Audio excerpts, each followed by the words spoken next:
बिस्मिल्लाहिर्रहमानिर्रहीम। अभी मैं कनाडा को थोड़ा सा हाईलाइट करना चाहूँगा कनाडा के मामले को लेकर। दूसरी बात, हमारा पूरा पाकिस्तान परेशान के साथ साथ धोखा बहुत खा रहा है कनाडा को लेकर। अगर आप ड्रीम्स देख रहे हो तो एटलीस्ट उस ड्रीम की रिक्वायरमेंट्स आपको पता होनी चाहिए कि ड्रीम्स देखना, और फिर हम ड्रीम्स को देखकर लक के साथ उसको ज्वाइन कर देते हैं, तो ये चीज़ सही नहीं है। ड्रीम्स देखें लेकिन उसको लक के साथ ज्वाइन नहीं करें, उसको लॉजिक के साथ ज्वाइन करें। अगर वो ड्रीम आपका लॉजिकल होगा, लॉजिक उसके लिए क्रिएट करनी पड़ती है, उसकी रिक्वायरमेंट्स पूरी करेंगे तो इंशाअल्लाह अल अज़ीज़ फिर अल्लाह ताला आपको वीज़ा भी अता कर देगा। मैं बात करूँगा 2023 जनवरी से, जब ये कैनेडियन एम्बेसी उन्होंने अनाउंस किया कि जी हम कैनेडियन कॉन्सुलेट या कैनेडियन एम्बेसी जो है वो इस्लामाबाद में ओपन कर रहे हैं। तो पहली बात तो ये कि ये ओपन क्यों होना शुरू हुई। देखें, कोविड के दौरान ये अब मैं बात करना चाहता हूँ कि हो क्या रहा है, तो इसको ज़रा अंडरस्टैंड करेंगे वो लोग जो कनाडा से बहुत ज़्यादा मोहब्बत करते हैं और कनाडा जाना चाहते हैं। अब हुआ क्या कि तमाम कंट्रीज़ तो बंद थी, ऑफ थी, कोई किसी की एम्बेसी काम नहीं कर रही थी। सिर्फ कनाडा एक वो वाहिद कंट्री थी जिसका ऑनलाइन एक्सेप्ट फॉर्म चल रहा था।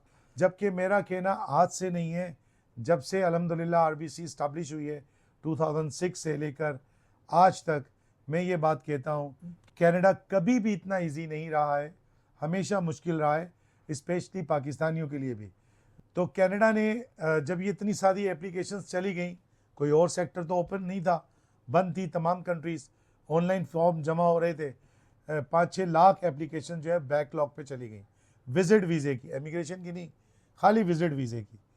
तो जाहिर सी बात है कोई भी कंट्री है उनका ये रेवेन्यू जनरेट होता है जब आप पेमेंट करते हैं, वीज़ा एप्लीकेशन पे करते हैं। तो अल्टीमेटली कनाडा ने भी ये कहा कि जनाब ये तो हमारी एक अच्छी इंडस्ट्री है और हम क्यों ना पाकिस्तानियों को इस तरह से वीज़ा अप्लाई करवाएं।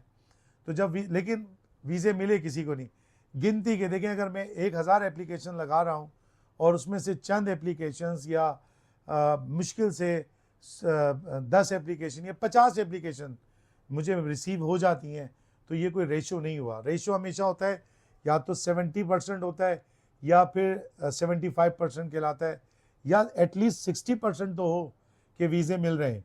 तो ऐसे कोई भी काम कभी भी नहीं हुआ है। लेकिन हमारे लोगों ने अपने ड्रीम्स को हासिल करने के लिए बेइंतहा कनाडा में विजिट वीज़ा फाइल कर दिया। ये मैंने पहले भी एक वीलॉग किया था कि अगर आपने कनाडा में अप्लाई करना है तो उसकी तमाम प्रीक्विसाइट्स जितनी भी उनकी हैं उनको कंप्लीट करना पड़ेगा, नंबर 1। नंबर 2, अगर आपके पास कोई ऑथेंटिक रीज़न है कनाडा जाने का तो माइट भी कि वो वीज़ा आपको दे देंगे, क्योंकि देखिए ये एमिग्रेंट कंट्रीज़ हैं। एमिग्रेंट कंट्रीज़ क्या करती हैं, उनको मालूम है जो विजिट वीज़ा लेके जाएगा वो वहाँ पे अपनी सेटलमेंट ही करेगा, जो हमारा एक माइंड सेट है। तो क्या इमिग्रेशन डिपार्टमेंट ये नहीं समझ रहे होते, क्या उनकी इमिग्रेशन सिस्टम इस बात को अंडरस्टैंड नहीं कर रहा, तो वो क्यों आपको जो है विजिट वीज़ा देंगे। वो सिर्फ विजिट वीज़ा उसको देते हैं अगर कोई सॉलिड, कोई कॉन्क्रीट ऑप्शन आपका वहाँ पे मौजूद है, कोई कॉन्फ्रेंस होने जा रही है या कोई एक डेलीगेट कोई ऑब्जेक्टिव मौजूद है, तो उस पर आपको वीज़ा मिलेगा। कि जब उन्होंने 2019 में, जुलाई 2019 में एसडीएस को अनाउंस किया था, तो हम ये समझ रहे थे कि बहुत अच्छा हो गया कि अब पाकिस्तानी स्टूडेंट मूव ऑन होना शुरू हो जाएंगे। लेकिन वो भी उन्होंने अब जाके उसको डबल कर दिया, यानी अपना फाइनेंशियल सर्टिफिकेट को वो 20,000 पे ले गए। अब उन्होंने क्या किया कि जब देखा कि स्टूडेंट्स का टेंडेंसी कम हो गया है, तो उन्होंने एसडीएस को पाकिस्तान के लिए क्लोज कर दिया।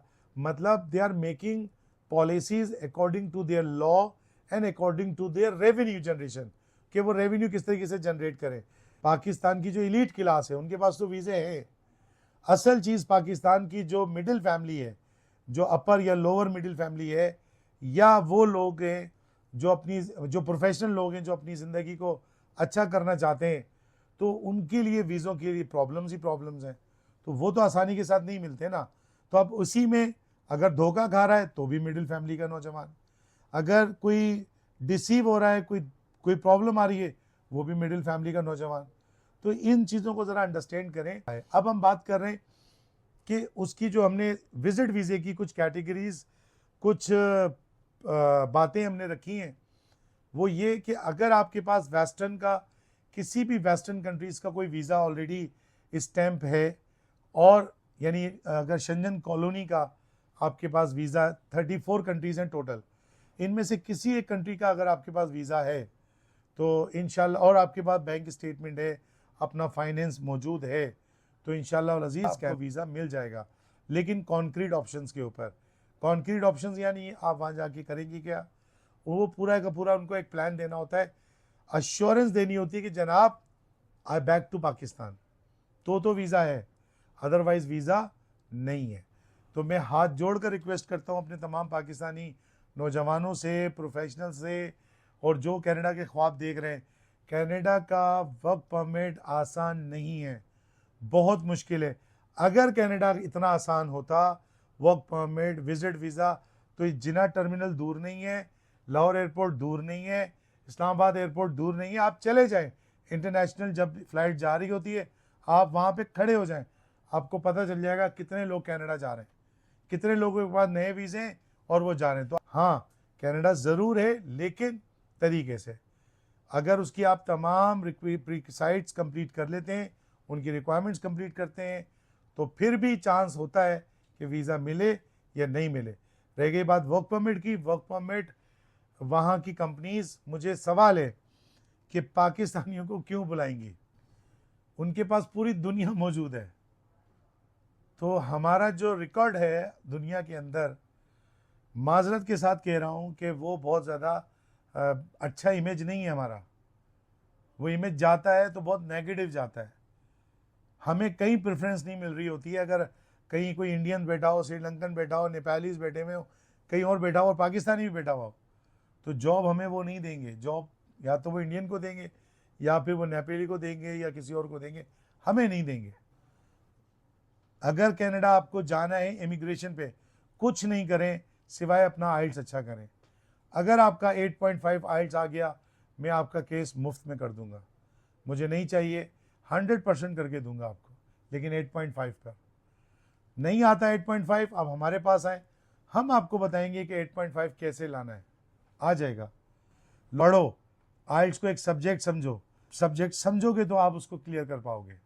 हमारा सबसे बड़ा डेड एलिमेंट ये कि हम इंजीनियर्स को कहते हैं जनाब हम वाशिंगटन एकॉर्ड से, मेरे इंजीनियर सुन रहे होंगे, आप वाशिंगटन एकॉर्ड से एफिलिएटेड हो, आपका Pakistan engineering council Washington accord से एफिलिएटेड हो चुका है। लेकिन ऐसा कैसा एफिलिएशन है कि Washington accord American awarding body, और वो उसके बावजूद हमें आइल्स की ज़रूरत पड़ रही है। हमें एडमिशन के लिए, अमेरिका में ही एडमिशन के लिए वो कहते हैं जनाब आइल्स लेकर आए, या आप डोलिंगो करें, क्यों? या हमारे प्रोफेशनल्स के लिए जनाब वो आपको उनकी रिक्वायरमेंट्स पूरी करनी पड़ेगी, आपको आइल्स करना पड़ेगा, क्यों? ऐसा क्यों है? तो ये अरबाब इख्तियार को भी सोचना चाहिए कि ये चीज़ें एजुकेशन पॉइंट ऑफ व्यू से भी बड़ी डेड जा रही हैं, और हमारी जो पोजीशन है बहुत ज़्यादा वीक है।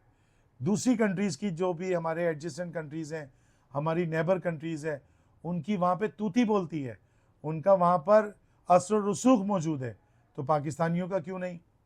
क्योंकि हमारे यहाँ पर इनिशियली हार्डल्स बना दिए जाते हैं, बैरियर्स बना दिए जाते हैं, ऑब्स्टिकल बना दिए जाते हैं कि ये किसी भी तरीके से एक मुतवस्सित तबके का नौजवान, एक आम आदमी पाकिस्तान से बाहर भी ना जाए। कनाडा के मैं आखिर में समराइज़ करूँगा, कनाडा के बारे में धोखा मत खाओ, अगर जाना है तो प्रॉपर तरीके से अप्लाई करो, हर वो चीज़ आपको मिलेगी जिसके लिए आप कोशिश करोगे। आपको कोशिश करनी पड़ेगी, बिल्कुल आपका ड्रीम पूरा होगा, लेकिन कोशिश के साथ। बैठे बिठाए ना तो हम अब्रॉड जा सकते हैं, बैठे बिठाए ना हम कुछ और कर सकते हैं। हाँ, दूसरे को आप बहुत अच्छा फैसिलिटेट कर सकते हो। मेरा पॉइंट समझ गए होंगे। बहुत बहुत शुक्रिया आपका सुनने का, और मुझे पता है मेरे बारे में बहुत ज़्यादा नेगेटिव कमेंट्स चल रहे होते हैं, तो मैं स्पेशली रोकता नहीं हूँ। तो ठीक है, करते रहें, कोई मसला नहीं। हमारा काम है सच्चाई का पैगाम देना, और हम सच्चाई का पैगाम देते रहेंगे। बहुत बहुत शुक्रिया।